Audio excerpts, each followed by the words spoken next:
I see him coming, and I'm tweaking and geeking. So I crawl up in the attic. I'm hiding under the Owens Corning Pink, just being as quiet as I can. But unfortunately, they followed the trail of whatever I had left behind, and they found me. It was two women. They were, I don't know, deputies or whatever they were. They yelled up in there, says, "We start spraying this pepper spray and you don't come out of there, we're going to bust the thing out and you're going to fall through there. It's going to hurt and we're going to kick your butt." I'm thinking to myself, I think these girls are serious. They're going to kick my butt. Last thing I heard, I'm going to come on down. So I come down, they cuff me, I go to Tarrant County Jail in Fort Worth. And I'm in there. I realize I've caught a felony. I'm done. Don't know what to do. There ain't no other moves. It's checkmate.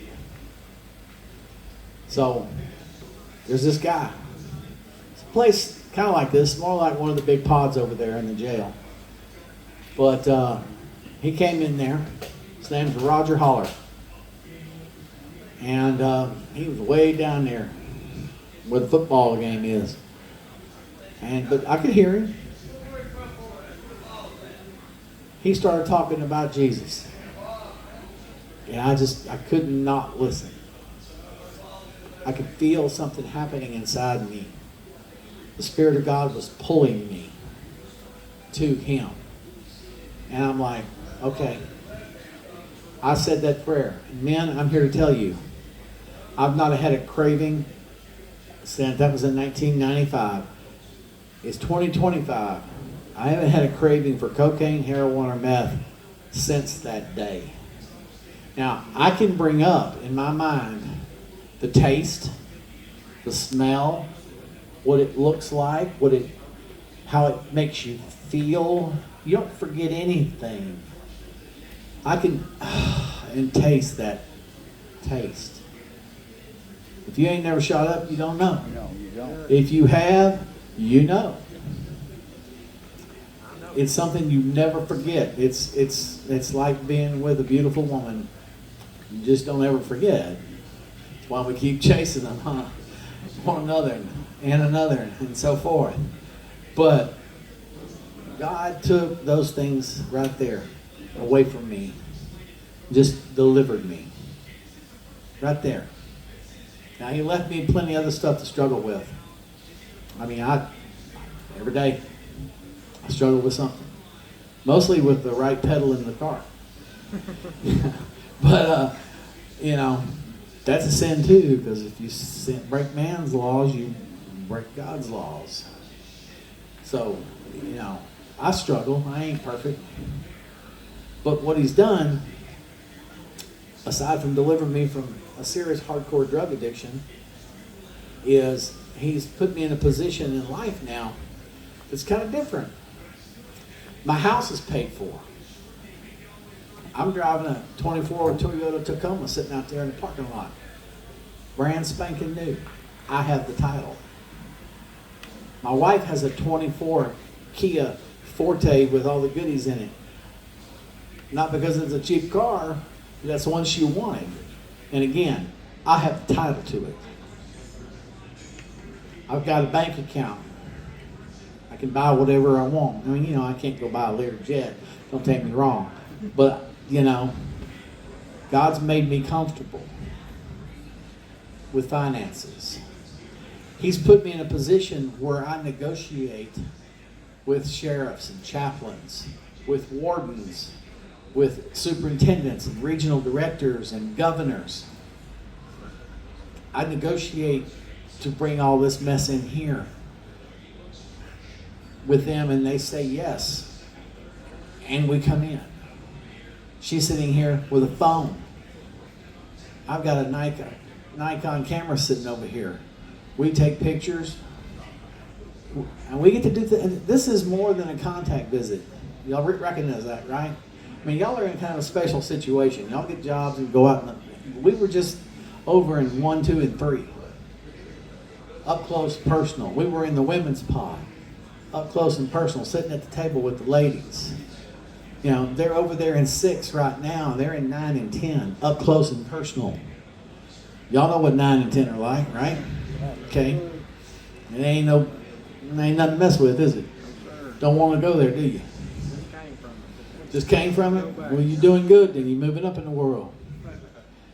But I get to shake hands. I get to sit down. My team does. That's more than your family gets. I'm not trying to make it hard on you about what your family gets, but God has put me in a position to where I bring teams of 30 plus people into this joint and spend the day. You think about that. It's favor, finances, favor, health. I'm a veteran. I go to the VA hospital in Tuscaloosa. This dude's checking me out. Well, it was like February. He didn't like the blood test. I said, I don't know, something wrong there. So he sent me down the hall to some other kind of test. He said, I don't know, it was one of them sonograms or something, whatever. So he sent me to a MRI machine. And they found a little piece of my liver has got a tumor in it. But he said, wow, I can't believe when I go to UAB, they send me to UAB to get cared for. They pay for all of it. And the doctors there are just dumbfounded. They said, wow, we don't usually see these until they're as big as a soft pitch softball, a slow pitch softball. That's this big. The one that was in me March 5th was about that big. And they're treating it. They went in there with something and they dropped a load of some kind of yttrium or something like that on it. And it's proceeding as they planned. It's disintegrating it. It'll be gone. So I'm cured of cancer. My heart, they discovered in this whole thing, the second artery had completely occluded. That means it had stopped up and died. And it had done angiogenesis and grown this way and this way, other arteries on it to feed my heart. And I never had the first symptom. I mean, the symptom I had was the worst one I had, the same one I got while ago, walking up that hill to come see y'all. This fat boy don't like walking outside. That's probably why I had the heart problem. But he's got me on meds to fix this. So there's two things right there that should have killed me. I've been struck in the head by lightning in Florida while doing this very same presentation. With the right kind of lights, you can see a scar right here and a scar right there. It didn't even hurt the fanny pack or the wireless microphone I was wearing out there in the yard. I was the only one who got hit. Blue skies. I mean, as blue as you could believe. Lightning out of nowhere. I asked the guy that was driving me, I said, what happened? He said, big white bolt of lightning hit you in the head, man. You shouldn't do that again. I'm like, that wasn't part of the show. I'm going to check that off my list. I got some other things I might want to do, but that ain't one of them. But what I'm getting at is God's got a plan for me. God's got a plan for you. He's got a plan for your children if you've got kids. He's got a plan that goes on and on into eternity. And you have a choice to make. You can either choose to make him your Savior, or you can choose not to. And if you don't make a choice at all, that's still making a choice. That's saying no. My friends are here. They're on their own dime, their own time. In fact, some of them hand me checks to support the ministry. We're a nonprofit organization, a 501c3, and we're solvent. I ain't on TV or radio begging. I don't even hardly send out emails asking for money. People say, God's good. And I want to see him work with y'all. I want to know what happens with you, and you, and you, and you, and you, all of you. And my friends here, they've got the same information that Roger brought me that day that put my life back together, put me on a course that God has prospered me. He's not somebody that's gonna, prosper me and not want to prosper you. He loves us all. He loves us in a way that we can't even understand. But that's all I've got for you today.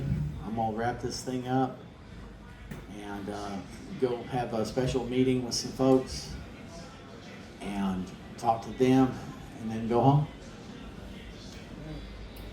And lay down in my king-size bed with my bride and sleep for about a day. I wish the same kind of things for you guys. Okay? Now, if y'all want to get with my folks here, I would surely appreciate it. Stand up.